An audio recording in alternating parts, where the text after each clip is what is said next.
Tell you what, we're rocking this house tonight, baby. Woo!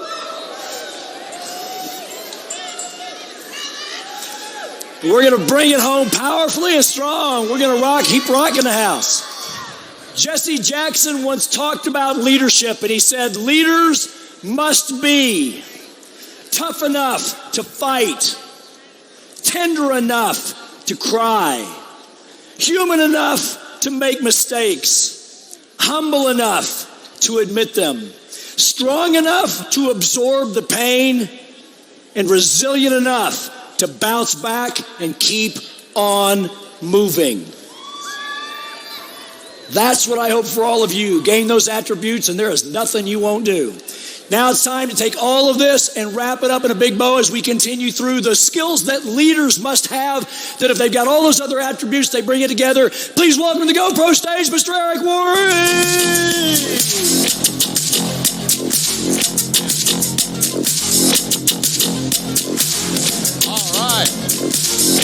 How's everybody doing? Ready? Oh, yes. GoPro. All right, have a seat. Now, have we put some fire on this stage today?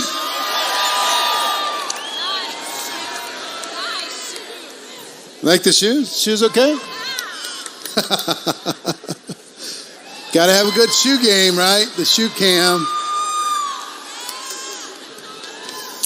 Yeah, it's made from real zebra. No, just kidding. It's not made from real zebra. And how about Curtis? We need to get that guy some hot tea, don't we? Poor throat. His throat is destroyed already. We got another whole full day, so we'll put him in an oxygen tent overnight. I'm sure he'll be good by morning. How's everybody doing? You okay? It was a full day, right? I told you it was going to be a full day. We got 2 hours left, 1 hour and 49 minutes and 20 seconds. You in with me? Ready to buckle in with me? If I give you the best I got, will you give me the best you got? All right, fantastic. How many people have at least 8 pages of notes so far? Fantastic. How many people are going, oh my God, why didn't I bring more people to this event? Wouldn't it be amazing? Imagine if every single person who ever joined your team was here. Your job would be easy, wouldn't it? Just go home and watch as they go out and take over and help the world.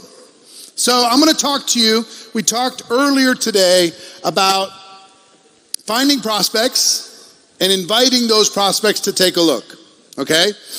Now, I'm going to give you a short course, about 10, 15 minutes each, on the remaining 5 skills. Some basic direction for you to be able to improve, get better, take your business to the next level. Presenting. She talked about doing PBRs, and PBRs are a way of presenting, yes? But I want to give you some framework in order for you to feel strong about what you need to do in presentation. First is your story. We talked about story. Every one of you needs to get solid on your story, not only with you, but everybody on your team, okay? We don't need to talk about that again. We got that. Story's number 1. And in story, I just want to say the different places to use it. Use it in that PBR. Use it on a 3-way phone call. Use that story in Facebook Messenger.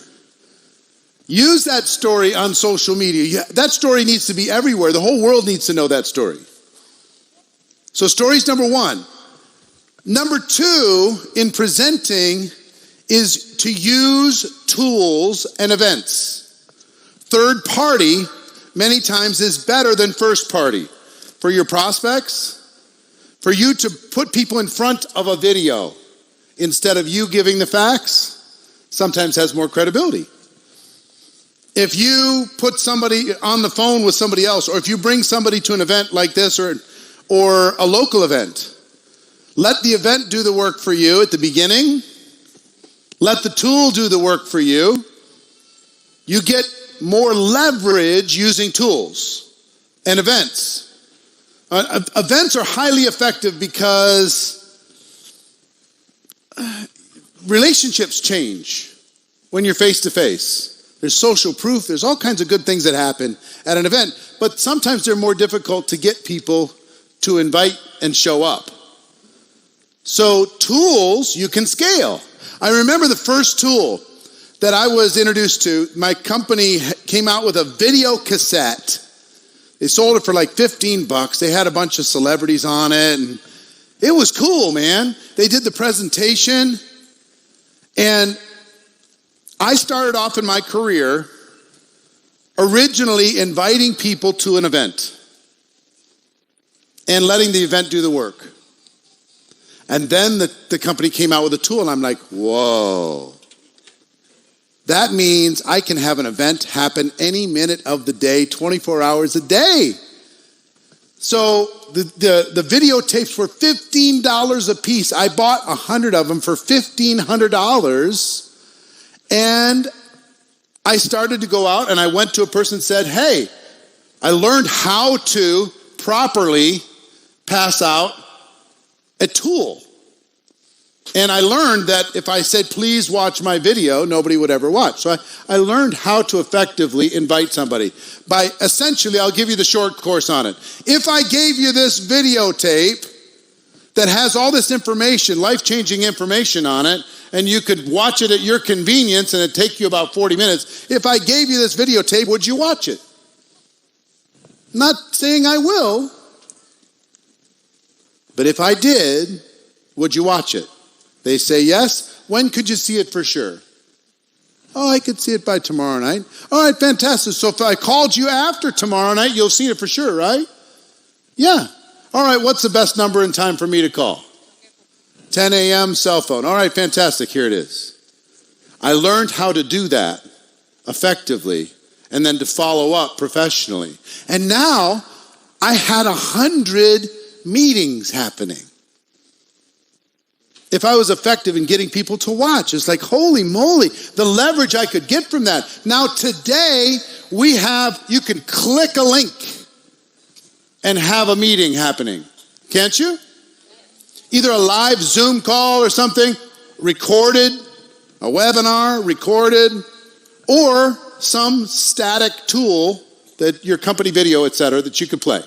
Or your team, a recording of your team meeting or something that you could play. Yeah? But there's something that's happened. Now we get more scale with a link because I can text you a link. And hey, if I text you a link, would you watch it? When would you watch it for sure? So if I called you after that, you'll watch it for sure, right? What's the best number and time for me to call? All right, here's the link. Bloop.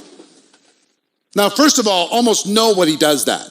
They just send the link to everybody. Says, please watch, please watch, please watch, please watch. Difference between amateur and professional. Just a few words change your results completely. But in addition to that, a link is, even though it's fast, it's cheap. When it was tangible, physical, I gave somebody something, they could hold it, it weighed something. It had a little bit more value in the person's mind. When it's just a link on a text message or something on their phone, it doesn't have the same kind of value. So it takes a skill set in order to get people to value it, which means you don't need to send the link until they've already agreed for sure that they will watch and they give you a time. You cannot send the link without doing that. Okay? So, everybody wants to take a shortcut. Copy, paste, send 1,000 people the link. Please watch my video. And they wonder why everybody runs away. It's a few more words. It's like, 40 more words to totally change your life. But you need to go through them.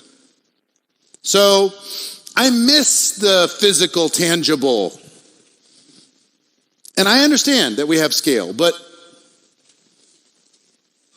many of the companies that I consult with and I talk with, I coach them to create a tangible in addition to the digital.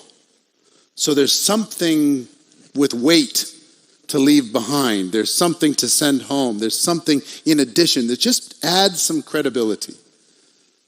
So, all of this stuff. You're going to use tools and you're going to use events and you're going to use electronic tools as well as physical tools. All that stuff's fine. But here's what I got to tell you. This will work and it will help you grow and it will help you build a business even if you don't have a lot of skill. But at some point in the presentation part of your skill, and please make this note, you need to learn how to say the words yourself.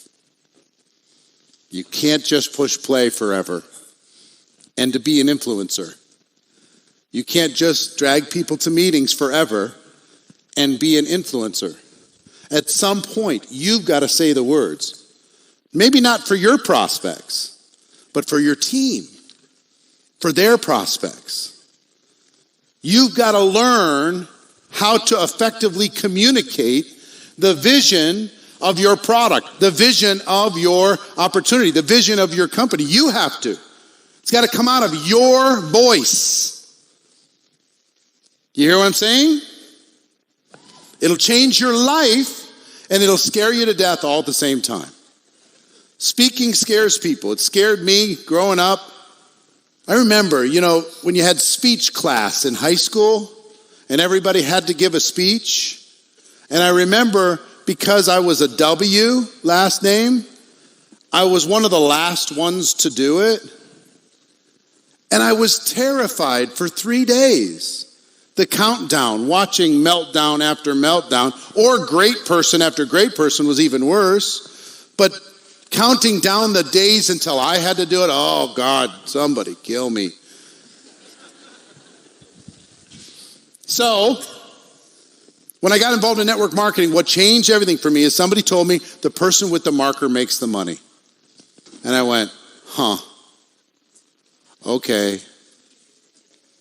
I guess I got to go get that marker. I guess I got to get up in front of the room. I guess I got to do it. So the first thing I'm going to encourage all of you to learn is your basic opportunity presentation. You say it. Let me tell you about our company. Let me tell you about our products. Let me tell you about our compensation structure. Let me tell you about the support that's involved if you decide to join us. And let me tell you about the timing that you're faced with at this moment. And here's the call to action. Let me help you make a decision. Learning how to say those words. I learned how to say those words pretty early when it came to the opportunity presentation. After I learned the story, every one of you needs to become good at it. If you're on Jessie Lee's team, it's really easy to say, just watch her videos. I don't need to do it. But you will never be the leader that you're supposed to be unless you do. So I learned to do the presentation. Scared me to death. The first one, I wish I had a video of it. It was so awful. I stood up, my mind left my body. It's like, It was awful. But I learned from it.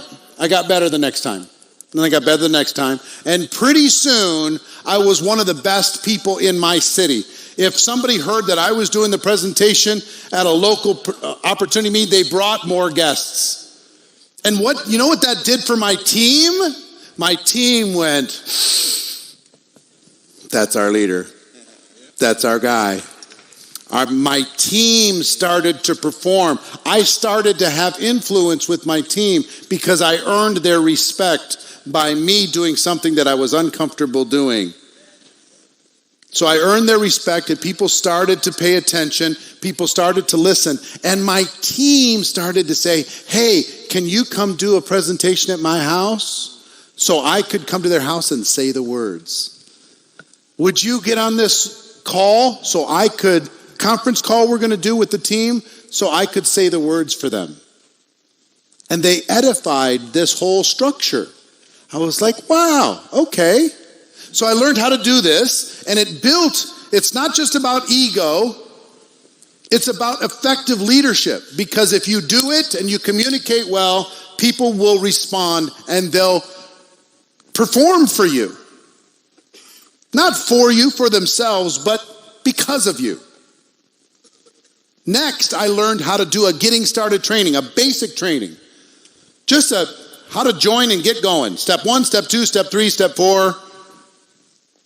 How to get some results, how to get moving. We're going to talk about that in a bit. I learned how to do that, and I learned how to make it really, really tight and strong. And pretty soon everybody was saying, hey, will you sit down with my team and help me get them going? Fantastic. Then I learned how to do more skill training. If we did a Super Saturday, I could do more on a Super Saturday. And then ultimately, I learned all of the skills, and I learned how to do a keynote talk. Anybody ever listen to that talk I did when I was 29 years old? Have you ever heard that talk? Way back in the day, whatever it was, 94, something like that.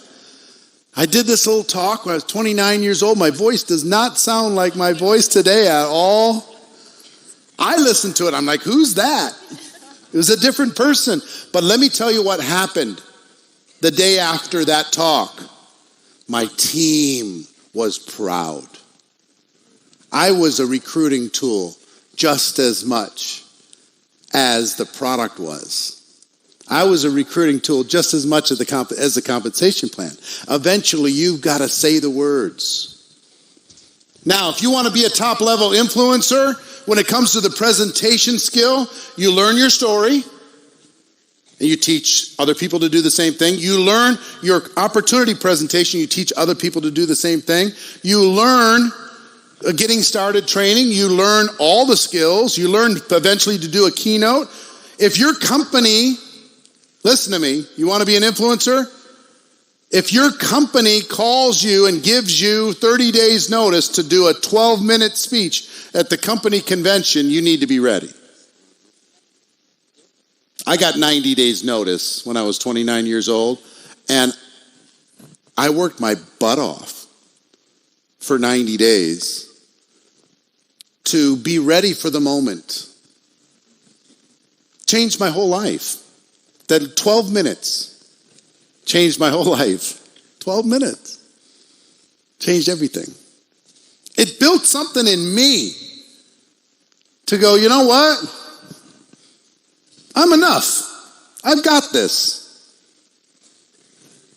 If my team right now is not willing to perform, I'll find somebody else. Doesn't matter. I can make this happen. It built a confidence in me that I didn't really have in any other form. Now, if you want to measure your influence, you need to measure, because we live in a world of bits and bytes. And those bits and bytes, I've got to tell you, are not enough to grow true influence. You can't just send the link around the world. Some of you are great presenters. Incredible, amazing. But here's the question. How many on your team are amazing? How many people on your team are currently capable of doing an amazing opportunity presentation? How many people on your team are currently capable of doing a getting started training? Or do they just play the video? Or did they just invite somebody to somebody else's Zoom? Are there like 8 presenters in your whole company? And because of that, it's just the same 8 revolving on the different Zoom calls and everybody plugs in? How deep is your presenter skill set? I work with different people around the world. I coach different leaders around the world. And one of the things that I teach them to do is put together a presentation school in every major market. Find one person, if you have one amazing person in your city, have that person take inventory. Who in that city would like to become a great presenter? Come to my house every Monday night. We're going to work together for 3 hours in a safe environment. 10 weeks from now, you're going to leave here as a graduate, being ready to take on the world, do a presentation in anywhere you want to do it. If you want to measure true influence, measure how many people can say the words in your team. It's critically important. Okay? It's not enough to just push play. It's not enough to send the email. You've got to learn to say the words and drive it deep. This is a big measurement. So presenting. After presenting, skill number 4 is following up. Most people don't join after one presentation. Hey, here's my product. Most people don't join right away. Hey, here's a business. If you join my business. Most people don't start a business after one conversation. We assume that they will because maybe some of us did. But most people are like, I've got some questions. I got to think about it. Some people just need some time, all kinds of different things. So just always be assumptive, like, of course you're probably going to want to join and come do something with me because you're a smart person and together we can do something amazing. But also don't be stunned if they say, I need a little time to think about it. Don't be freaked out if they say, I got to talk to my spouse. Don't be sad or frustrated if they say, I don't think I have the time or I'm not sure if I have the money. It's normal. Here's your job in follow-up. Remember I said all business is conversation? Here's all follow-up is. You ready for your notes? All follow-up is keeping the conversation going. You have an exposure? Keep the conversation going. Open-ended. Don't close it. Set the next exposure. Keep the conversation going. Answer a question. Keep the conversation going. Have them try out your product or service. Keep the conversation going. Introduce them to somebody else. Keep the conversation going. Bring them to an event. Keep the conversation going. Send them a link. Keep the conversation going. Show them some positive news. Keeps the conversation going. That's all it is. An average person takes at least, I've said forever, 4 to 6 exposures before they're ready to make a business decision. Now, many of the products are just really easy to make a decision. Oh, this makes sense. I want it. Seems fairly priced. Give it to me. I'll take it. But to start a business, I've said for 30 years, 4 to 6. I would say today it's probably more because it's so digital today. An exposure can be links and posts and all kinds of different stuff that doesn't have the same weight. It might be more because we get bombarded with messages every single day, and this is just another message. So being patient and talking to enough people, having enough conversations going on that you don't have too much pressure on any one of them. I mean, if you start a conversation with 100 people and you're just keeping them all going, your job is just don't end any of them. Seriously. Don't end any of them. Just keep them all going. Well, I don't think it's for me. Well, before you totally make your decision, let me introduce you to somebody. Before you totally say no, at least try the product. Come to this event. Check out this site. Whatever it happens to be, keep the thing going. Exposure to exposure to exposure to exposure. Here's the key. The only reason to have an exposure with a prospect is to schedule the next one. Your intent is to just keep the conversation going. That's the intent. You keep the intent there, everything else gets easy. There's no pressure. You don't have to worry about, when do I go in for the kill? Don't worry about that. Just keep the conversation going. Your job, they say, well, I've got to think about it. Schedule the next exposure before you finish this one. That's cool. You need to think about it. Fantastic. What do you need to think about mostly? I don't know, the compensation plan. All right, fantastic. If I sent you some information about it, if I sent you a video, if I introduced you to a friend, if I had somebody explain it for you, would that be helpful? Oh, yeah, that'd be helpful. All right, fantastic. I'll send you that. How long do you think it'll take for you to kind of go through that material? Oh, I need like a week. All right, so if I called you a week and 8 days from now, would that make sense? Oh, yeah, that makes sense. Fantastic. What's the best time for me to call?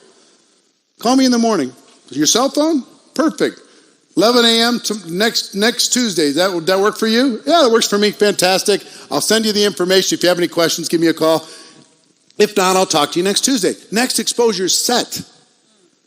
And when you talk to them then they just say, I don't know about the ingredients in the product. I'm not really sure about the ingredients in the product. Now, mind you, they haven't looked at the ingredients in any product for the last 22 years. They're sipping their Diet Coke saying, I'm not sure about the ingredients in your product. What's the sweetener you use? I mean, it's like, really? Come on. As they're going through Taco Bell. You know what I mean? But they're trying to sound smart. It's okay. It's natural. A lot of objections. Let me tell you about objections. In this exposure of keeping it going, objections are going to show up. They're going to show up. Then stop being surprised, because it's going to be a handful of the same ones for the next 50 years. They're not going to change. They haven't changed in the last 30. I can't expect that they're going to change much in the next 30. But let me tell you why. I've kind of analyzed why is it? Number one, there comes a time in every presentation when a person goes, you know, a real business person would throw in an objection around now. Maybe I should do that just to sound smart. Seriously. You know, you're presenting and they're going, Are you part of the Better Business Bureau?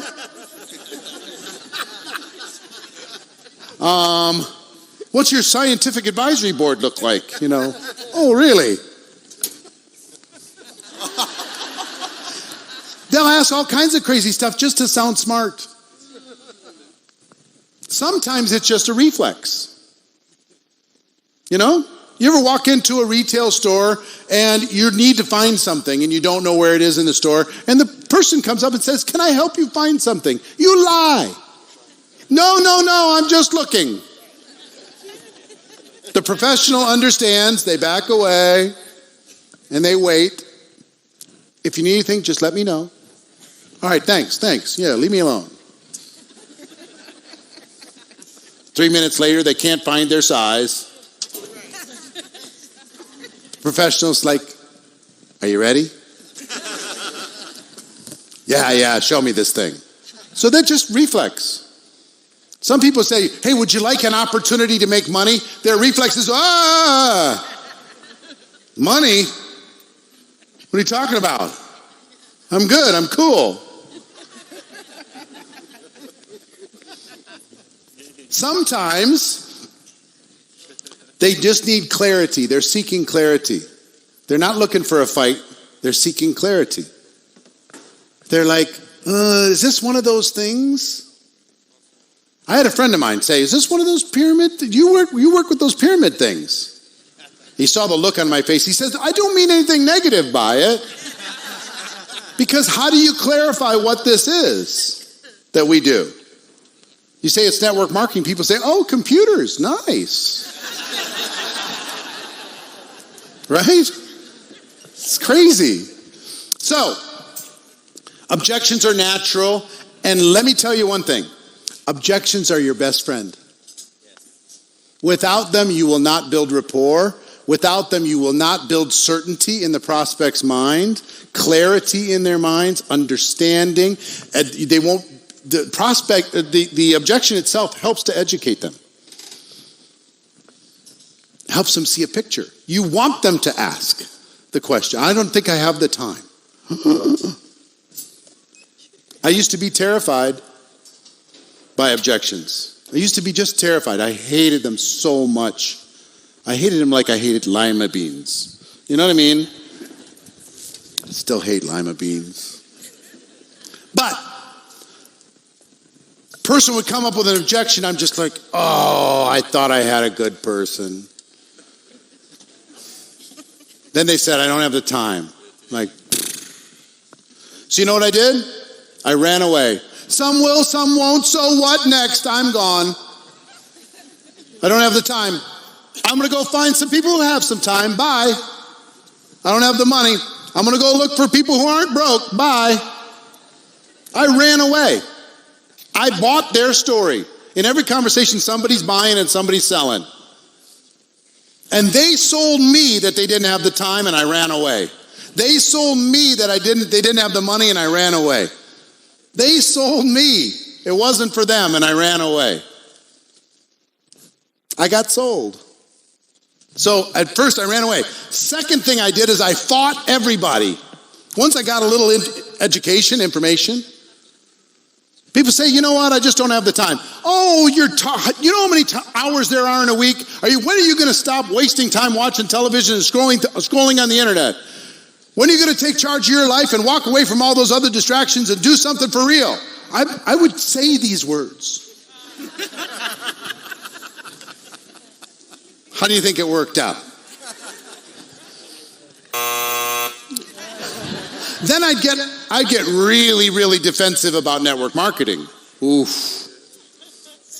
Is this one of those pyramid things? I'd say, oh yeah, like everything in the world, like the government, like every sports team, like every company. Is that what you're talking about?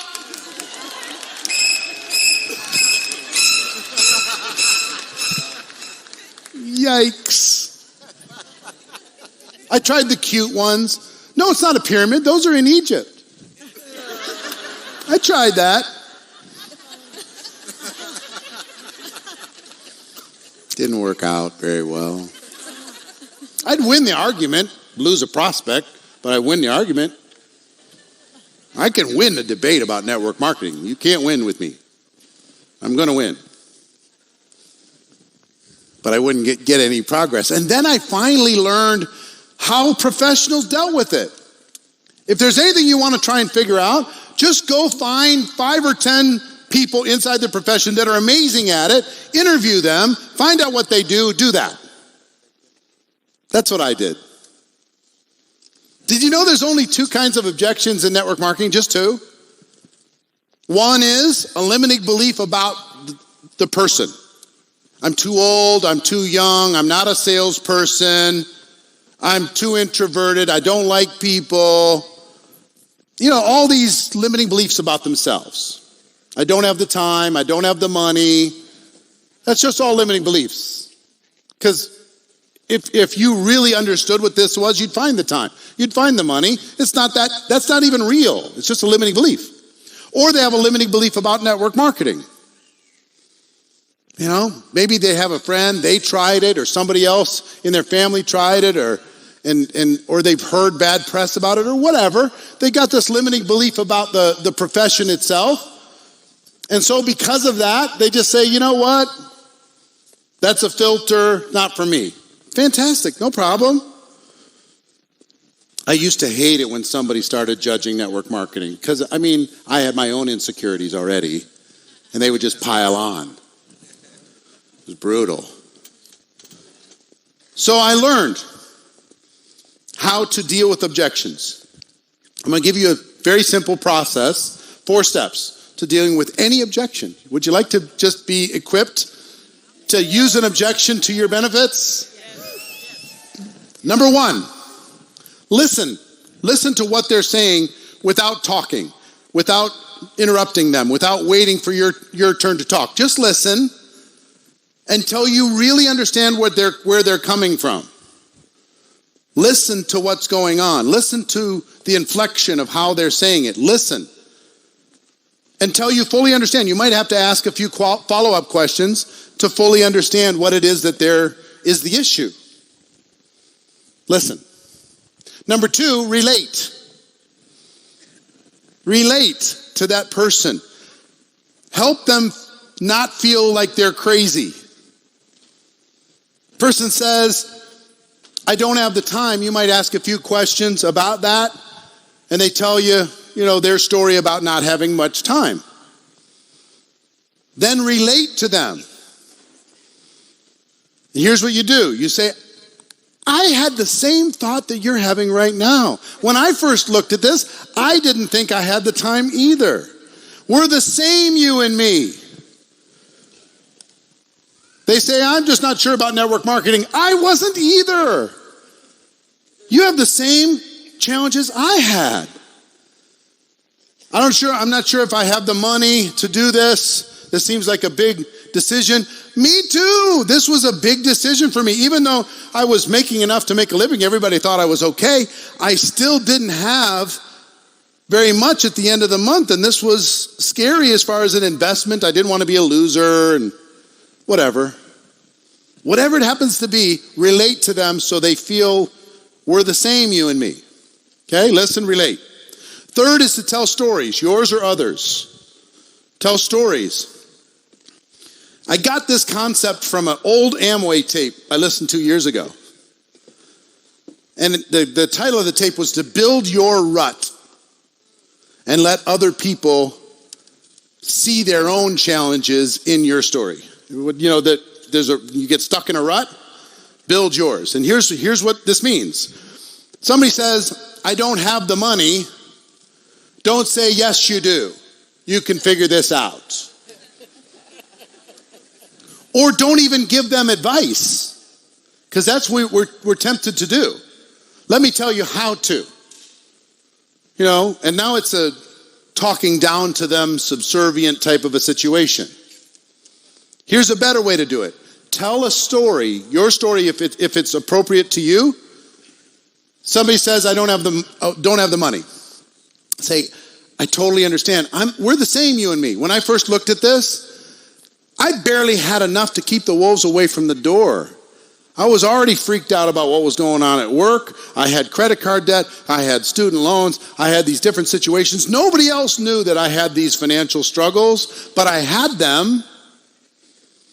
And when I looked at the $1,000 it was going to take for me to be a part of this, it scared me a little bit. And I wondered if it was a worthwhile investment to add to the stress that I already had in my life. But let me tell you what I realized. At this stage of my life, if $1,000 was going to make me nervous, I bought the wrong plan. I was stuck in the wrong situation. I've been helping other people get rich for too long. So I just knew that for things to change, I had to change. I had to look at things different. I had to decide to invest in me instead of investing my time and my life in others. So I made the decision to get creative and resourceful, and I found the $1,000, even though it scared me a little bit. And you know what that $1,000 turned into for me? It was a symbol of my commitment to change my life. I decided that I was going to make that change, and I could do it, and I just had to say no to a few things and say yes to my future. So that's my story. Now, I didn't say one thing about them. I said it all about me. And then it's just a quick step number 4. If I would you. If I could show you how I got creative to figure out the $1,000, even though it scared me at first, and it was the best decision I ever made, if I showed you how I did that, the decisions I made and the lessons I learned, if I could show you that, would you be willing at least to take a look at it? Understand what I did? The answer is almost always, 99% of the time, it's going to be sure, show me. You could do the same thing with time. I don't have to have the time.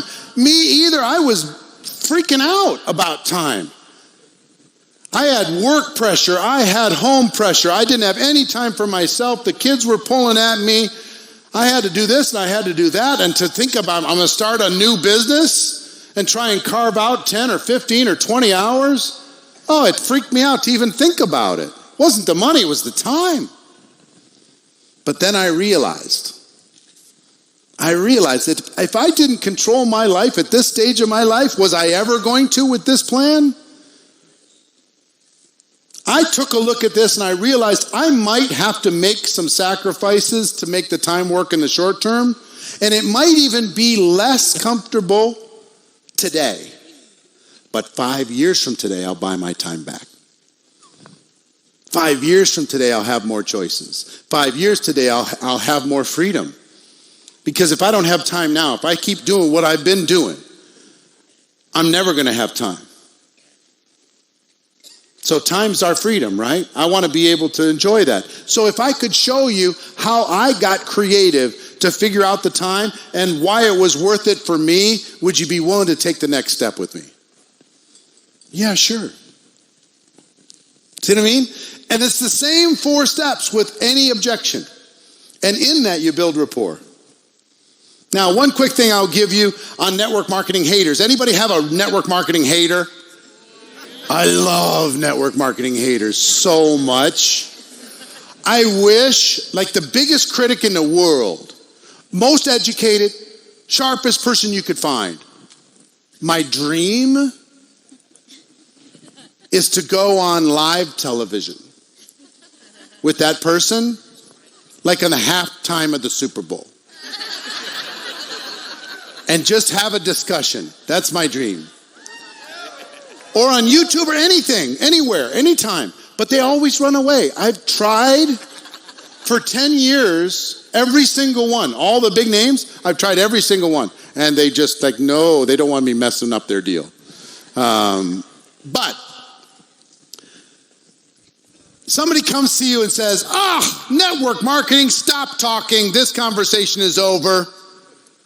Is this one of those things, pyramid deals? Are you about to go to jail?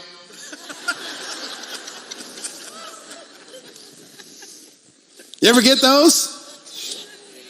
Here's my process with those. I love those. Oh, if you have any, send them to me, please. It's the greatest conversation ever. But here's the conversation. You just go, stop. You've got a story. What happened? Was it you? Was it somebody in your family? You can't have this kind of emotion unless you got a really good story. So forget about my opportunity right now. I don't even care about that. Tell me your story. Tell me. What was your company? Do you still have some product in the garage? What happened?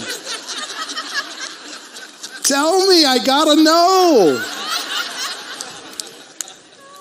That's why your car is pink. I get it. No. It's great company, fine company, unbelievable company. So, I love that. And they usually say, no, I just don't like it. Oh, I said, come on. I'm not trying to sign you up. I just gotta know. When was it? When did it happen? And they finally, they usually just drop. They just, 7 years ago. My brother-in-law got me into this stupid thing. I told everybody. Signed up a whole bunch of people, and then the company went out of business. Oh. I'm so sorry to hear that. That had to be bad. You put your reputation on the line with all these people. They followed because of you. They joined because of you and your recommendation. Then the company went out of business. Oh, man. How did you deal with it? They tell me their story. I've heard all these stories, all of them. And I empathize with them. I'm really sorry that happened. But let me ask you a question. Was it network marketing that let you down, or was it that particular situation? They say, you know what? Because companies go out of business, right? In every field, every day. This one was a little more personal because you're recommending it. I get it. And they'll usually admit it wasn't network marketing. And then say, let me ask you this. And I'm not saying you have to. And I understand the pain and I understand the reputation. I get it. But if you could ever feel comfortable that the company was going to be around for the long term, if they were solid, if they were real lifers and they were doing it right, and you felt confident in the security of a long-term thing, is there ever a situation where you might consider getting involved again? If you were comfortable. And almost always, almost 100% of the time, they'll say, yep, sure. Sometimes as I got in and my upline pushed me around and bullied me, and they told me I had to do this and I had to do that, and I finally got sick of it. Then I would say, do you think it was network marketing that let you down, or was it that upline that was pushing you around with their out-of-control ego? Yeah, it was the upline. And let me ask you this, if you felt comfortable that an upline situation was never going to be that, and you could be what you wanted to be, was there ever a situation where you take another look? Answers, of course. Whatever it would happen to be, here's what I know about somebody that hates network marketing and says never, ever, ever again. They're going to join again. It's in the blood. You're going to die with it in your blood. And it's either going to be finished business or unfinished business. One of the two. You're going to live with your results or you're going to live with your regrets. One of the two. How many people in this room at some point tried network marketing and said, never, ever, ever, under any circumstance, don't talk to me, I'm not doing it? Raise your hands, please. And here you are.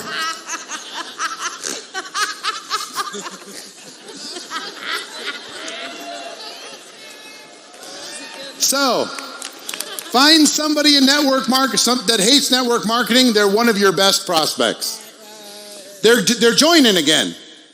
It's going to happen. People say, I was burned out. Whatever. Code words for all kinds of things.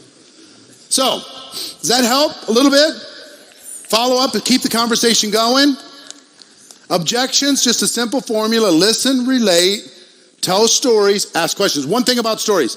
Sometimes your story might not be appropriate.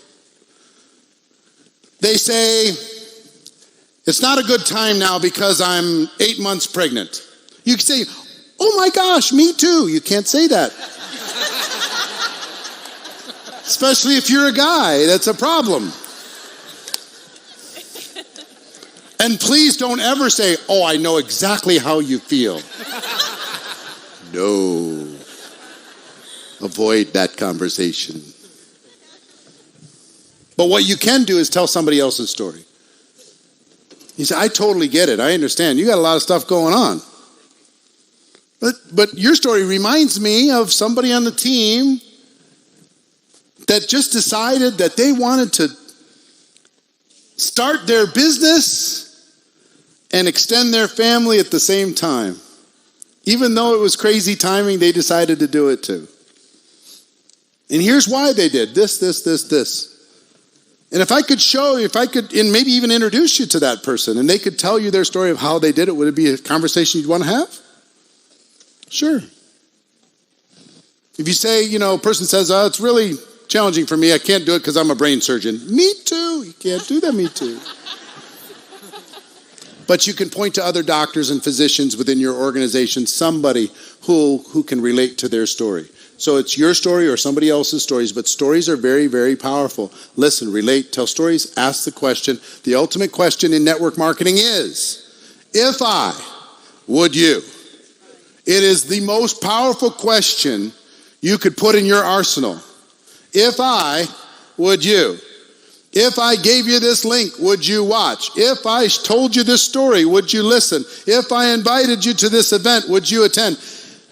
It works on about 15 psychological levels. It is thermonuclear.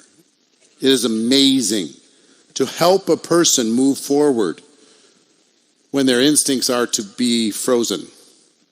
Keep the conversation going. So, that's skill number what? 4? We got to move now. Skill number 5. Skill number 5. Closing? Yeah. Closing.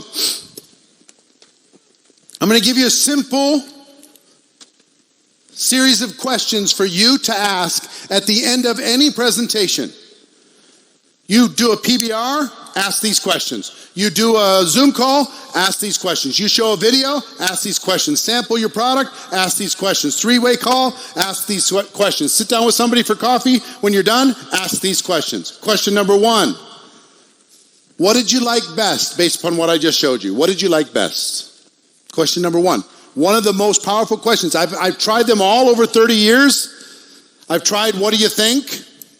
Not to good results. The best question I've ever come up with, works in every country around the world, is what did you like best? This forces a person to go into their mind and think of something good. Question number 2. On a scale of 1 to 10, based upon what I've just shared with you, where are you? 1 being you have 0 interest, and 10 being you're ready to get started right this second. Where are you? Guess what you're going to get a lot of? 5s, 6s. If they say 7, they're joining. People won't say 10 because they don't want to seem like a cheap date. Here's a tip for you. Anything over a 1 is good.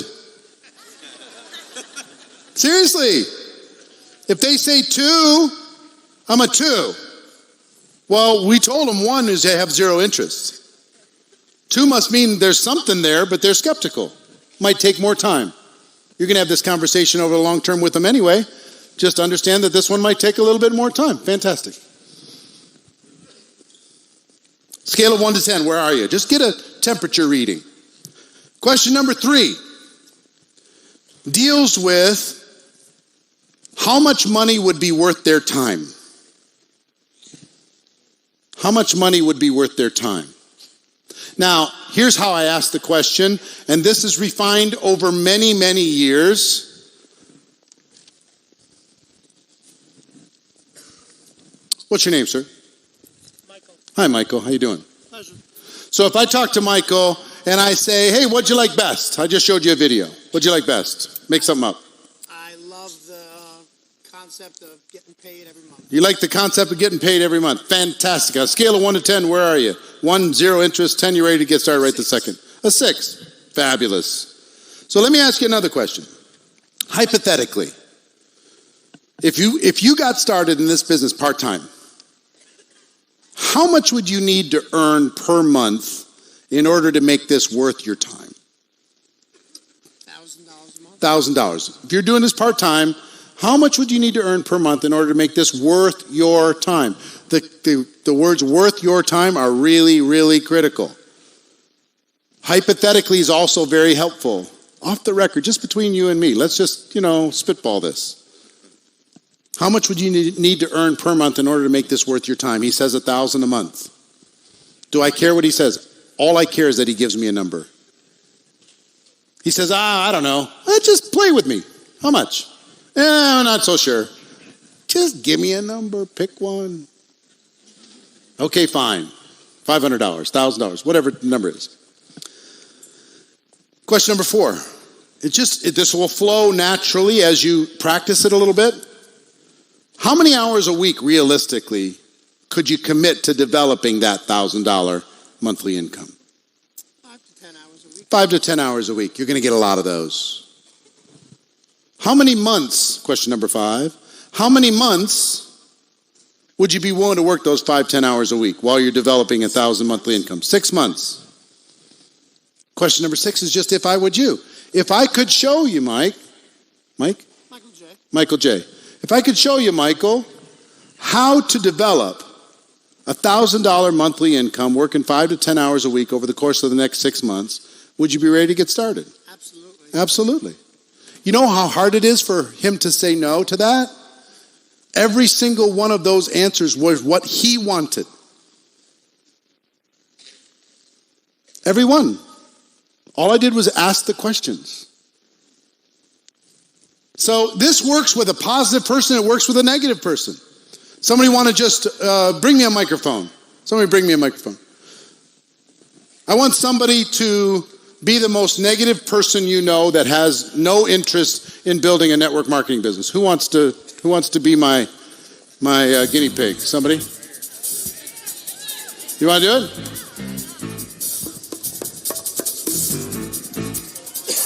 All right, stand up. Introduce yourself. Hi, my name is Hillary. Hi, Hillary. Yes. All right, Hillary. Let's just say I just showed you a video. Okay. And I say, Hillary, based upon what I just showed you, what did you like best? I didn't really like anything. I mean, how do you even do that? All right. No sense to me. You didn't really like anything. Fantastic. So on a scale of 1 to 10, 1 being you have 0 interest, and 10, you're ready to get started right this moment, where are you? Where would you put yourself? Dude, I'm not like a negative 500. That seems like a scam to me. All right, fantastic. Scam to you, negative 500. Let me ask you a question, Hillary.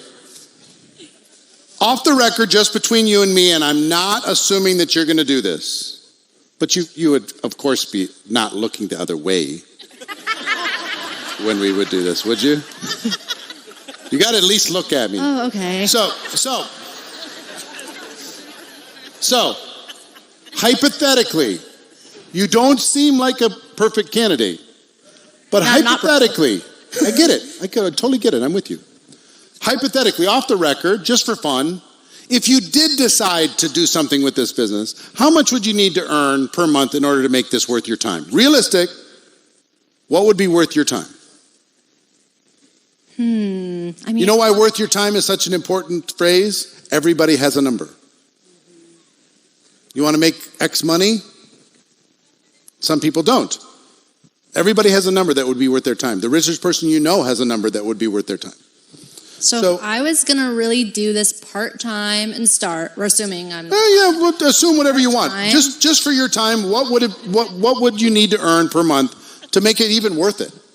I mean, if I'm going to leave my amazing job at Jamba Juice, I got to be making at least like $2,000 part-time. All right, $2,000 part-time. Let me ask you this. How many hours a week do you think you could realistically commit to working something that was actually paying you $2,000 a month part-time? I mean, in between all the stuff I do and everything, Yeah. I guess 5 to 10 hours. 5 to if I had to, if I you had really, to. really had to. I'm not saying you could or should, but if you had 5 or 10 hours, all right, how many months would you give it working 5 to 10 hours while you were building up to a $2,000 monthly income? Realistically. I mean, I'd want to see the initial results. I get it. And you want to see some results, but let's just assume that you're going towards that goal in some kind of methodical fashion. Okay. If that was the case, how many months would you give it? I mean, I feel like half a year seems fair. Half a year seems fair? Yeah. All right, fantastic. So let me ask you this, Hillary. I know you're a minus 500, but if I could show you how to develop a $2,000 monthly income, working 5 to 10 hours a week over the course of the next 6 months, would you at least be willing to take the next step and learn a little bit more? Yeah, I guess I'd be interested. See, it's so hard. It's so hard. She was a negative 500. How hard is it? I'm not kidding. If you go through these questions, it's so hard for a person to say, absolutely, I'm not interested in learning more. At least, at a minimum, you can get them to take the next step. You can get them to learn a little bit more, get them to find out about the product, get them to meet somebody, get them to come to an event at a minimum. And you keep the conversation going. See what I'm saying? Now, if somebody's reasonably positive, you ask these questions, all you're doing is creating a world that they get to live in based upon their wishes and dreams. If I tell her, you want to make $10,000 a month and she's working at Jamba Juice, it's going to be too much. It's going to shut her down. If I tell her you want to make $500 a month and she's already making $4,000, she's going to say that's not worth my time. So I've got to ask the questions, let her fill in the blanks, and then say, if I could show you how to do it, would you be willing to take the next step with me? That will do what you need to do, and take all the people that you have that are thinking about it and move them into a better category. Now, it's going to do one of two things. It's either going to say, yes, let's do it, or yes, I'm willing to continue the conversation and learn more, and then you can ask it again later if they're not totally ready to join. Do you understand? Now, are these questions hard to learn? No. How long do you want to be incompetent at helping people get started? How many years? How many years? How many months? You don't, Would you like to just be competent, get it over with? You can become totally world class at this particular skill in less than 30 days. By January 1st, if you just practice this over and over and over with different people, if we had more time, I'd have you role play it a little bit. Practice it over and over and over. You'd be amazing at it. If I told you I'd pay you $250,000 for a job on a salary with benefits, but you had to master this skill and not be able to be stumped, and you had to get past a panel of judges, and I gave you 72 hours to become amazing at it, you would figure out how to become amazing at it in 72 hours. The question is, how long do you want to stay incompetent? How long do you want to be unequipped? Get it over with. You're just going to do this for the next 100 years anyway. You might as well get the suffering over with. All right? Give Hillary a big round of applause, would you? Thank you, everyone. Don't worry about a thing. Don't worry about a thing. Don't worry about a thing. You understand? Most of the time in network marketing, finding prospects is common sense. What Magic Johnson talked about this morning, common sense sometimes isn't taught. We're told that this is magic beans. You're just supposed to join and talk to a few people and throw some magic beans into the ground, and pretty soon you're going to be on stage getting your trophy. There's some skills involved. Why are skills important? Skills build confidence. What does confidence do? It causes you to take more action. What does action do? Get you better results. It's just as simple as that. So get these over with. Master the ability to find quality prospects to talk to and never run out. Master the ability to invite people to at least understand. Take a look at what it is you have to offer with a reasonably open mind. Master the presentation. Use tools and events to do the presentation, but ultimately learn how to say the words. Master the follow-up. Keep the conversation going. Master closing. At the end of that, I panicked I froze up at the end. I was like, oh, what'd you think? Person says, I need to pray about it. Okay, cool. What do you say to that? I don't know. Dear God.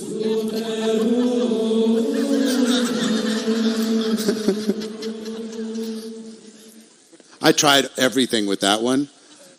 I said, you don't need to. I already did, and God told me. I'm a messenger. Just playing. I'm just playing.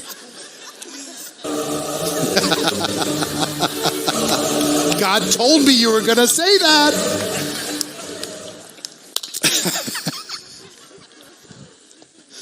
So, helping people make a decision. That's all we're doing.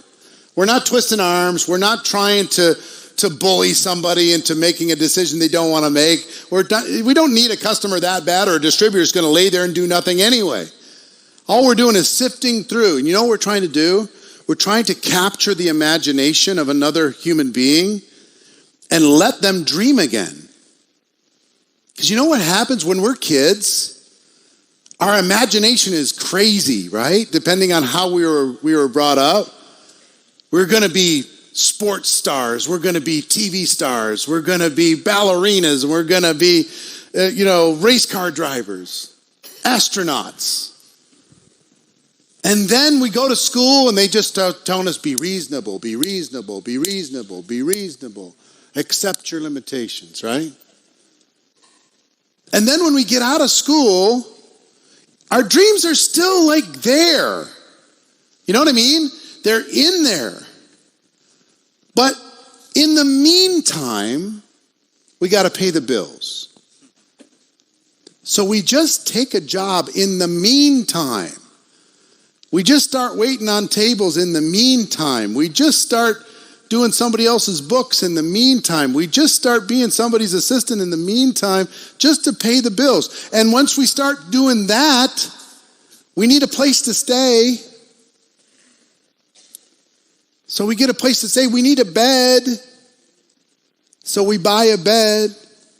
We need Wi-Fi. So we sign up for Wi-Fi. We need electricity, so we sign up for electricity and we get our cable and we get all this other kind of stuff. We need a car to get back and forth to this temporary thing that isn't filling up our dreams, but it's taking care of things in the meantime. Maybe we start a family during this process. Now there's obligations. And pretty soon, what was just a temporary thing just for now, until the dream showed up, becomes the thing that is wrapped around our neck, and we settle. And by about age 30, 35, we go, you know what? That wasn't reasonable. We watch enough movies that say sitting there doing nothing is noble. So we settle. And the dream just turns into this tiny little acorn. It's still in our gut. It bothers us sometimes. There's some sleepless nights looking at the ceiling, knowing that we're selling ourselves at 2% of our potential. We know it.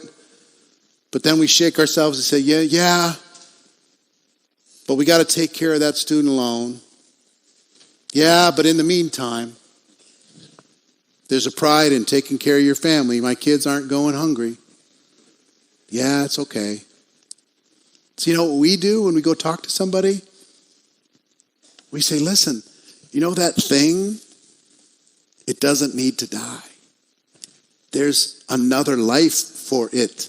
Now, it might not be as an astronaut. It might be something slightly different. It might take a different course. But the dream of you being a creator, you having purpose, you creating a legacy, you contributing to the lives of other people, you making other people happy and fulfilled, that dream is real.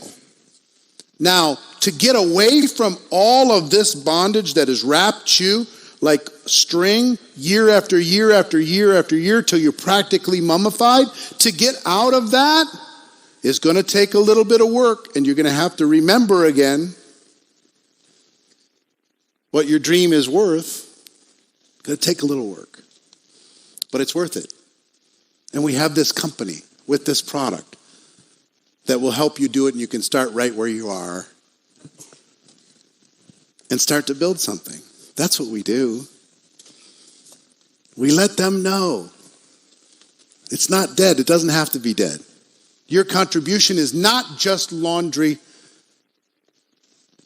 and groceries and paying the bills and getting through one more month.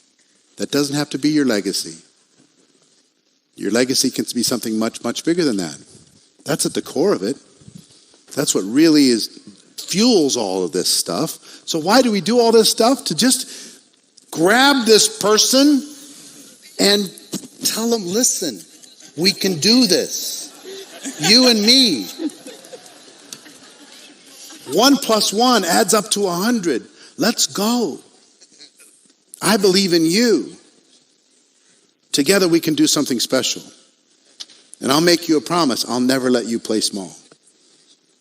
You understand?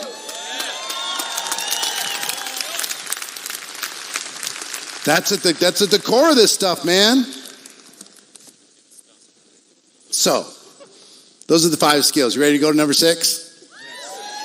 How many people have at least 8 pages of notes so far? Fantastic. Skill number 6 is getting your new person started right. This is where duplication lives. Duplication happens inside of this skill. Helping a person get started effectively. Helping a person create some action. Helping a person get some results. Because it's like an egg timer. I sign this guy up. I got to turn the egg timer. And if he doesn't get some results before that bell chimes, ding, he's gone. If he doesn't get a customer pretty quick, if he doesn't get a great product experience pretty quick, if he doesn't get a distributor earn a check of $1 or something pretty quick, he's going to be gone. So let me show you how this works.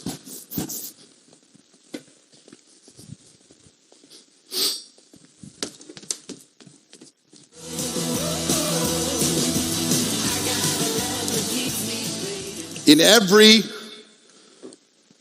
network marketing career, there's a line. And on this side of the line, it's easy to stay and build and grow. And on this side of the line, it's easy to quit. Remember I told you, all of the stuff that we do is really buying time for a person to develop into the ultimate influencer that they have inside of them. This whole game is about buying time. One of my mentors told me something, 20 years ago. Rocked my world. He said, Eric, you want to know the secret to success in network marketing? I said, what's that? He said, here it is. Convince people to stay in the business 90 more days.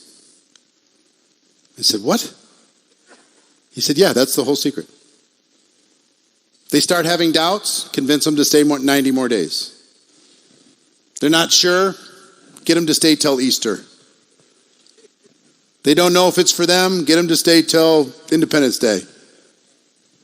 They're still not sure, get them to stay till Thanksgiving. 90 more days, 90 more days, 90 more days.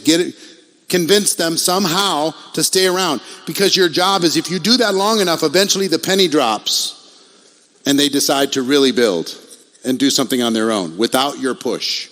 But in the meantime, it's a push. Keep them around. Guess what? You're either moving up or you're moving out in network marketing. That's what it is. It's up or out. Unless you're going to be a customer. Then you can just hang out. But for the rest of it, it's up or out. Now, one side of the line, it's easy to quit. Other side is easy to stay. What would cause people, give me some examples, just shout them out, that would cause people to stay in your business? A paycheck. Free product. Health transformation. Sorry? Let's say they attend an event. Recognition. Perks. Friends. Friends is huge. Huh? Travel. Let's say they win a trip or something, they go travel somewhere. Community.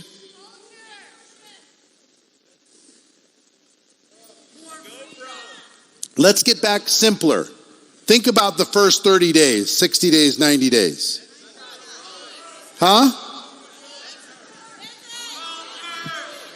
Just one customer in the first 30 days might help somebody. One friend in the first 30 days might cause them to stay around for another 30 days. One little paycheck of $1 or more. Show them that this is for real. A great product experience. Yeah, if they personally grow.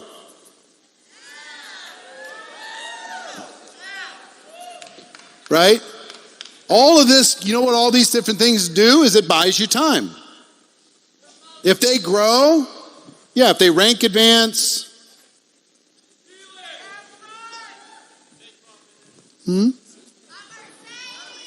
A Mercedes, yeah.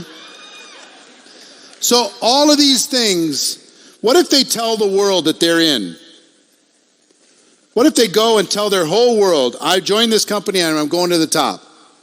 Will that cause them to stay longer than if they wouldn't have? Of course. Little things. Making a friend. Getting connected. Going to the company convention. Attending an event. Getting a product experience. Getting recognized. Getting appreciated. Being part of a community. All these little things make it easier for them to stay. Now, what's the opposite of these things? Makes it easy to quit. If they don't get a check, if they don't earn enough so their products is free, if they don't have a positive product experience, or they don't even take the product, it's easier to quit. If they don't rank advance, it's easier to quit. If they don't get a customer, it's easy to quit. If they don't tell the world, if they hide out, it's easy to quit. They don't get recognized, it's easy to quit. If they don't make friends, it's easy to quit. If they don't personally grow, it's easy to quit. So what I want you to think about in this particular skill, I'm going to talk to you more about systems tomorrow, but let me just talk to you quickly about systems here.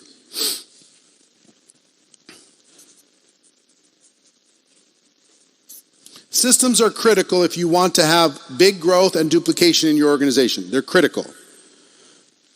Now, here's how you know if you have a system. Everyone knows what the system is. Everyone does it.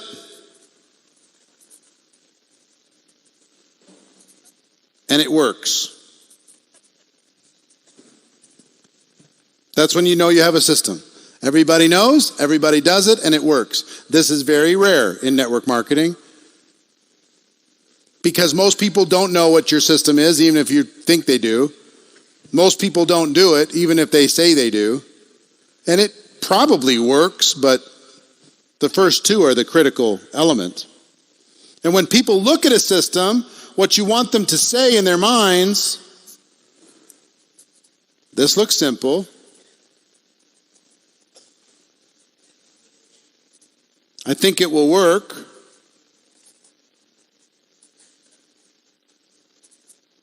And I think I could do it. That's what you want people to think about when they look at your system. That looks simple. I think it'll work, and I think I could do it. And here's how you know you have a system. If everyone knows it, everyone does it, and it's working in the marketplace. Now, again, I'm going to talk about this more tomorrow, and there's over 100 companies represented in this room, but there are several systems that you must have if you want to develop rock-solid growth within your organization. System number 1 is a customer acquisition system. You tell people, this is what you do, these are the tools that you use, these are the words that you say, here's how you get a customer. Step, step, step, step. Number 2, a distributor acquisition system. This is what you do. This is where it gets a little bit more fuzzy. Most of you have 1 million of these based upon 1 million different personalities. Everyone knows, everyone does, and it works. Do you have that? You need to be constantly in search of that with a distributor acquisition system, complete with tools, words, trainings, everything else, to be able to simplify, remove too much thinking from too many people, and have people have a track to run on. 3, a getting started system. You want to make this work? Getting started? You've got to have a getting started process that is standardized. If you want to have long-term growth, I can whisper a getting started system into your ear, but 4 generations down, it's gone. If I have a standardized one, even if it's simple, basic, this, now you've got a chance. People can add their personality to it, but ultimately, it's really critical that this becomes standardized. Simple, basic. Now, you might say, no, I got one, it's standardized. And if I could ask 10 people on your team, what's the getting started system? And they won't tell me the same answer. That's where a leader needs to show up, to make sure that that process happens. So everybody knows it, everybody does it, and it works. Number 4 is event promotion system. One of the most important things you can do. We're going to talk about skill number 7, promoting events, in a moment. But an event promotion system, do you have a system to promote from convention to convention? Or is it just, you got to get excited? Is there a system for it? If you don't have one, you need to establish one. What's your event promotion system from event to event inside of your organization that's causing you to be able to have more growth than anybody else? And 5, an influencer development system. We're going to talk about that tomorrow morning. How do you identify potential influencers and mentor them in a systematic way to develop more talent within your organization instead of putting more and more pressure on the same influencers that have been in place for too long? Got it?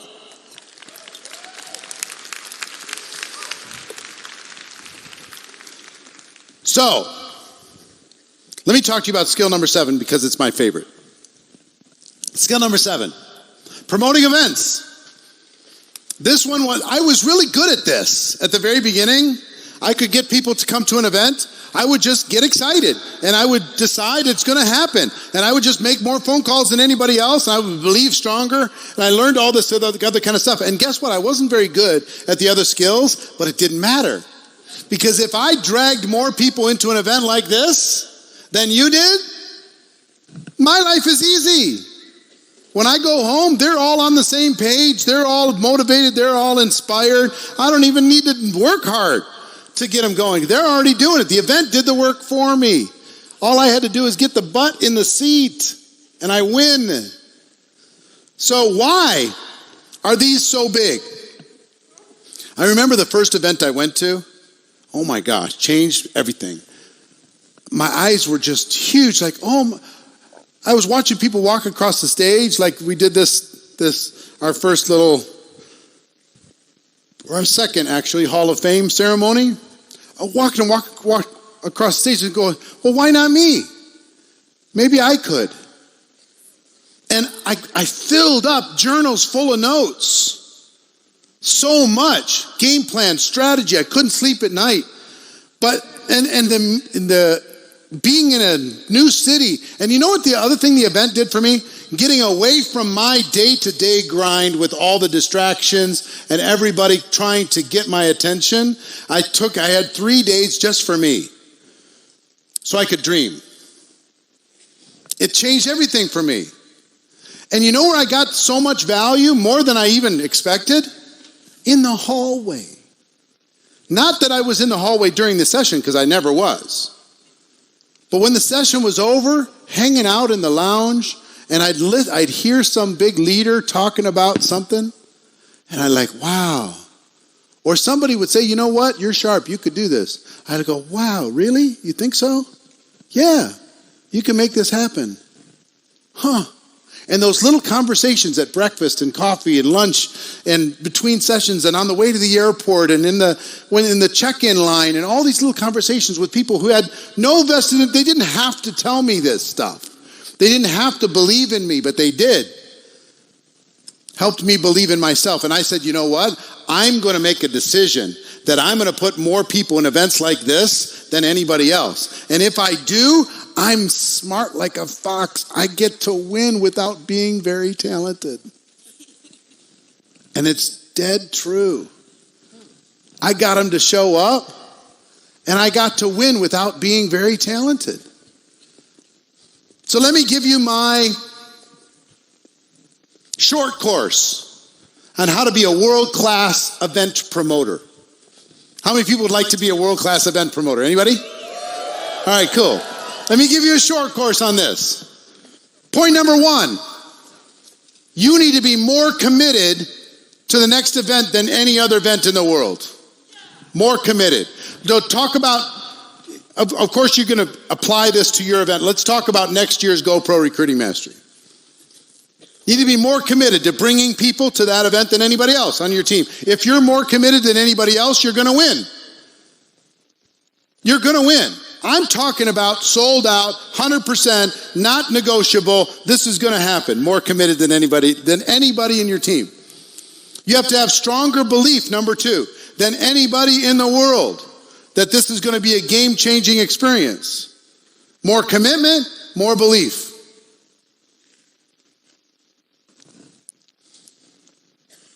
Number 3, you need to come up with your verbal commercial.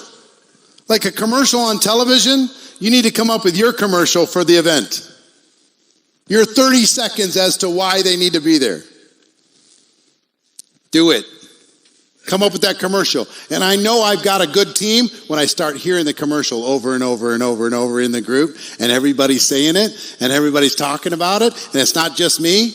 Oh, I got a team, man. When that happens, I know I got something. Next is the timing of promotion. Now, listen to me when I say this. This is really important. The next GoPro Recruiting Mastery is December 2019. It's going to be our 10th annual GoPro Recruiting Mastery. I'm super excited about it. It's going to be amazing. Yeah. This event fills my heart with joy because you're my family. Once a year we get to come together and learn together and grow together, and you go out and take over the world and change everything and change lives. It's special. I love you too. But let me tell you something. Let's say you set a goal to bring people back next year. And you apply this to your company convention also, but I'm just using this as an example, okay? Let's say you set a goal to bring people back. If you get a person to commit now for next December, they're worth 10 to 20 times the value of somebody who commits 11 months from now to your business. 10 to 20 times what the same ticket 11 months from now. Why? Because mentally, what did we just do? We bought ourselves 12 months. They got the ticket. They're coming to Vegas next December.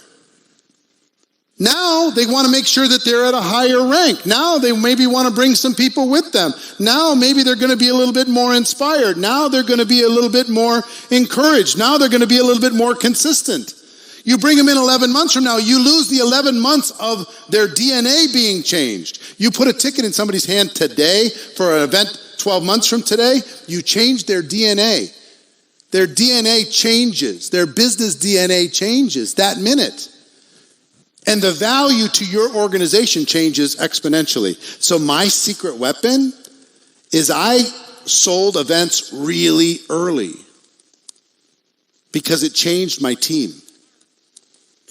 My team became a more powerful team. My team became more influential. My team became stronger. It did the work for me. Incredible tool. You can wait. Sell at the last minute, but you lose 11 months worth of their commitment. So great. Takes a little bit of effort to do that. Now, you know the other secret weapon? Don't just sell one. If anybody's coming, sell more than one. Sell them 5. Sell them 10. Or have them commit to it. I'm not saying you have to sell it. Have them commit to 5 tickets, 10 tickets. Something that's commensurate with their goals. Right? Now let's say I've got a brand new person. What's your name? Frederick? So Frederick, let's say I'm talking with you. And you don't have anybody on your team. 0 people. But you want to build a business. And I want to help you grow a business. What's your goal? I ask you your goal. You tell me your goal. And based upon that, between now and then, you're going to build a business. Yes? He says yes. So how many people do you want to bring back with you 12 months from today, Frederick? How many would you like to bring back? Yeah, 10. So he says 10 people. Fantastic. So what's going to be more powerful for Frederick's development? Me letting him get by with 1 ticket for himself, or me encouraging him to get 10? If he gets 10, now what does he need to do? He needs to match up those 10 tickets with bodies that he has to go talk to between now and then. Everybody that he sponsors, he's going to say, the first thing we need to do is make sure you get one of these tickets. And lucky for you, I got one. And if I have him committed to doing that, I started this with an organization in Europe 4 years ago. Let me tell you this quick story. This company brought me in I did a leadership event for this company for 3 days for 300 of their leaders. And they said, please, would you come do this for our entire company? So I went to their convention. Okay? Went to their convention and a 3-day convention. Guess how much I was training at their convention? 6 hours a day for 3 days. It was so amazing. They did about an hour and a half a day of recognition and announcements, and the rest was skills and mindset and strategy. And the people left there going, oh my God, that's just so cool. But I sat down with the company and I gave them this strategy, the multiple ticket strategy. I said, come up with a 10-pack. Okay? They came up with a 10-pack for this event, and they had 1,200 people at the first event. 1,200 people in this company. Okay? Very first one I did a 3-day training. They said, will you come back 6 months later? We implemented this 10-ticket strategy so people could get one ticket or can get a discount for 10 tickets. The next event, they had 4,000 6 months later. I did 3 more days of training. They said, will you come back in 6 months? I said, okay. The next event, they had 6,000. Now, understand, this company had been around for 14 years. 6,000, and then 12,000 6 months after that. And then 16,000 6 months after that. I just came back from Krakow, Poland, where they had 18,000 people in an arena. Yeah, some of my friends. 18,000 people for 3 days. And then they took off 2 days in between, and they had another 18,000. I'm talking 4 years after 1800, they went to 36,000. So guess what's happening? Their next event is in June of this next year in Germany. You know what the foundation of all this growth is? Training, of course. Development, of course, because I'm still doing training at every single one. But the 10-ticket strategy is everything. We're doing a stadium in Germany for 65,000 people for 3 days. For 3 days, they're bringing in me, they're bringing in Pitbull, they're bringing in Tony Robbins. Now listen to me. At this event, at the last event in Poland, guess how they sold 55,000 of the 65,000 available seats. Guess how long it took to sell those tickets? 30 minutes. Why? Because they developed a strategy from event to event to event to event to event, changed everything. Now, you got to decide what you're prepared to do, how you're going to grow this, but all you need is a 10-ticket strategy. And imagine if everybody in your group gets 10 tickets, it's game over. Now, guess what the leaders over there are doing now? They prepare their teams. They prepare. Get ready, get ready, get ready, get ready, get ready. Because to them, it's all about market share. Who's going to get the most amount of people into that stadium in Germany when 65,000 people in this humongous stadium with Tony and Pitbull and me for 3 days? Are you kidding? Why can they bring those people in and spend the big money? Because they bring in 65,000 people. Your company can do the same. You bring 65,000 people, you got economies of scale in order to be able to do anything you want to do. But the secret is multiples early. The secret is multiples early. That company does it 6 months at a time. I'm going to encourage you to do it. Same thing with GoPro Recruiting Mastery for next year. I'm about to share with you what we're going to do. And for those of you that are getting value here and want to come back and bring some teams with you, I'm going to share with you how you can do that. And use this as a tool to be able to grow your business, okay? That's what I want it to be, a tool for you to be able to grow your business. I want you to make more money by being here. Now, another strategy that I would highly recommend, I'll give you one strategy for the companies or groups that have large groups of people here in attendance. Create events around the event. Next year for GoPro, my suggestion to you is for you to do an event the day before the event starts with your team. Get your own meeting room, have your own little conference, have your own team get together, prepare your team so they're fired up, and then after the event is over, what you're going to go do with it, another 3-hour event, something like that. Maybe you could turn it into an incentive. So afterwards, the top leaders, whoever brings the most people, they go skydiving or they go helicopter into the Grand Canyon or they go do whatever. You know what I'm saying? But leverage the event. Create events around the events. Leverage it. You'll get more benefit if you leverage the event. So all of these things, I've done all these things and much, much more, but frankly, I have a bigger vision than most people. And you know what our biggest challenge is in network marketing is we're all playing too small. If Magic Johnson was a distributor and he saw this as a tool for him to be able to grow his business, how many people do you think he'd figure out to get into this arena 12 months from today? He'd come up with some strategy to be able to do it. You want to put 1,000 people in here? It's 10 people who can each get 100. It's not that big a deal. If you have 12 months, if you can get 10, you can find 10 people to get 10. And if you can do that, somebody else can find 100 people to get 10. And then all of a sudden, the work is done for you. So it's about vision. For me, it's about making sure that I'm growing the number from event to event to event to event to event. What I did with that group in Europe, I've done with many different organizations. That's a really extreme example. Going from 1,200, they had, well, I can't give you those numbers because they're confidential, but they went from 1,200 at their convention, their international convention, to 65,000 in 4.5 years. That can happen. No, don't even worry about your team.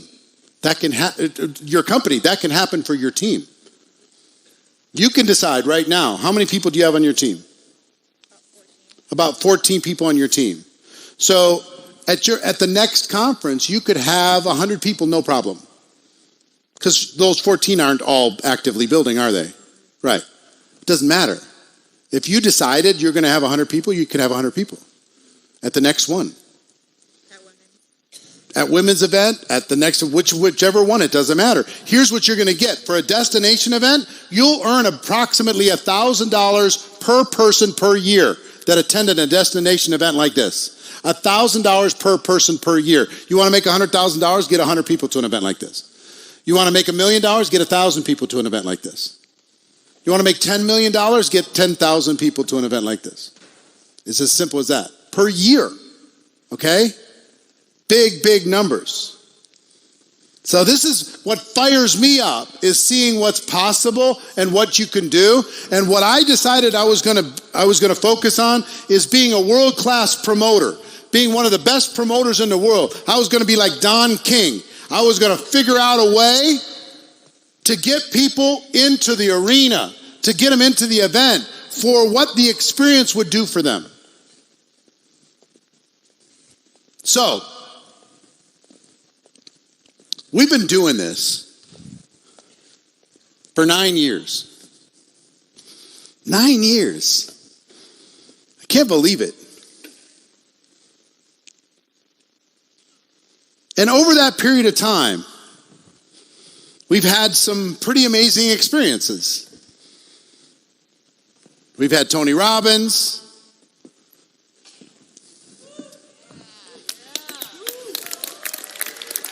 At this event, we've had Sir Richard Branson. And you guys backstage, you have my notes to be able to put up on the monitor, please? So I can remember all this stuff. Yeah, he cut my tie off, man. That was a Tom Ford tie. Expensive. Sir Richard Branson, one of the most iconic guys ever on our stage. Pitbull.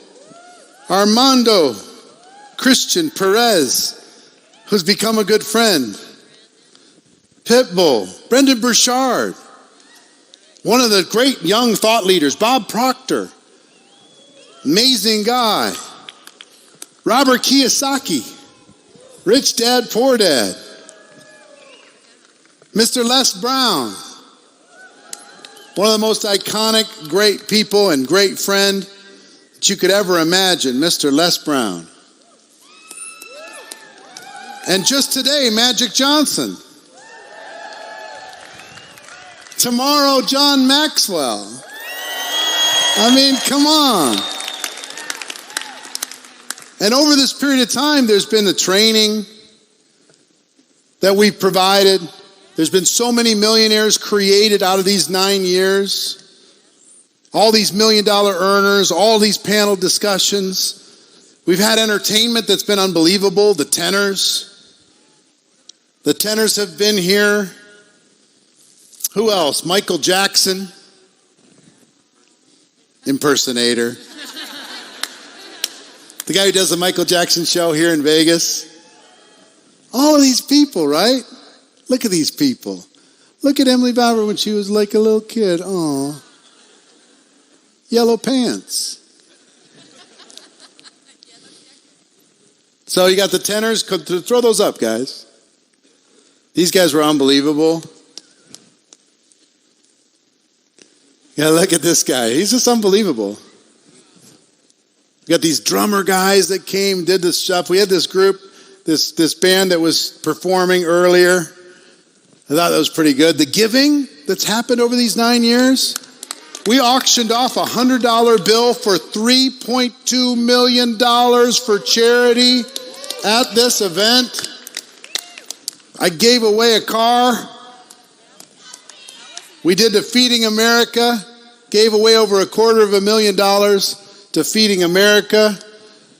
The growth, we started with 200 people 9 years ago. 200 people. 400 people year 2.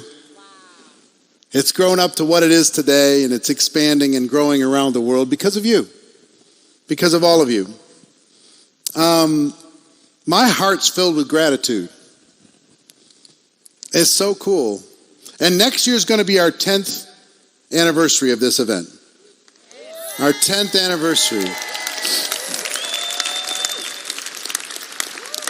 We're going to be right back in this venue. How many people like this venue? It's great, isn't it?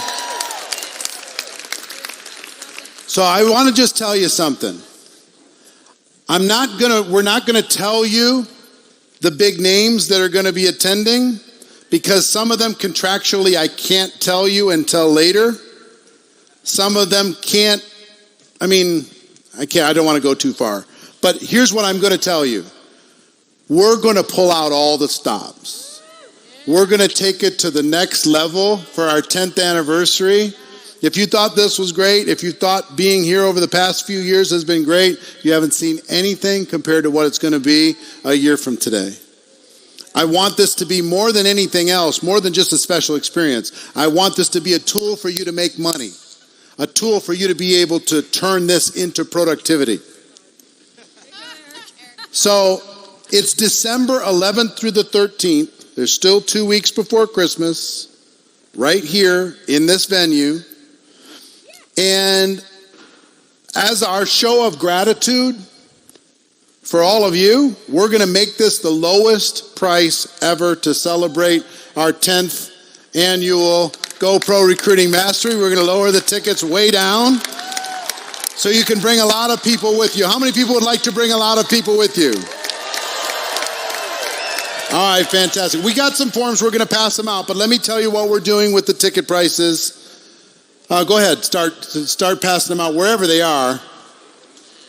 But let me tell you about this. Here's what we're doing. A single ticket is $297. It's never been that low, ever. You all know.